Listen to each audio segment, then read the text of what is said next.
اور بھی بتائیں کہ بانی پی ٹی آئی کے خلاف اسلام آباد میں مزید مقدمات کا اندراج کیا گیا ہے۔ مزید 14 مقدمات درج ہونے کے بعد مجموعی تعداد 76 ہو گئی ہے۔ پولیس رپورٹ اسلام آباد ہائی کورٹ میں جمع کرا دی گئی ہے۔ پی ٹی آئی احتجاج کے بعد مزید مقدمات درج کیے گئے ہیں۔ آپ کو بتا چلیں کہ بانی پی ٹی آئی کے خلاف اسلام آباد میں مزید مقدمات درج کر لیے گئے ہیں۔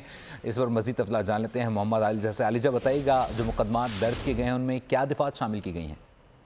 دیکھیں، بانی چیئرمین پی ٹی آئی کی بہن نورین نیازی کی مقدمات کی تفصیلات کے لیے اسلام آباد ہائی کورٹ میں درخواست پر سماعت ہوئی ہے اور سماعت جسٹس ارباب محمد طاہر نے کی ہے۔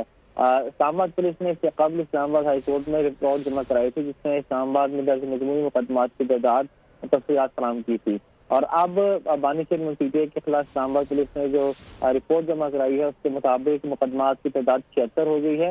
پی ٹی آئی احتجاج کے بعد بانی پی ٹی آئی کے خلاف اسلام آباد میں مزید 14 مقدمات درج کیے گئے ہیں۔ اسلام آباد پولیس کی جانب سے بانی پی ٹی آئی کے خلاف مقدمات کی رپورٹ عدالت میں جمع کرا دی گئی ہے۔ اس سے قبل رپورٹ کے مطابق بانی پی ٹی آئی کے خلاف اسلام آباد میں 62 مقدمات درج تھے۔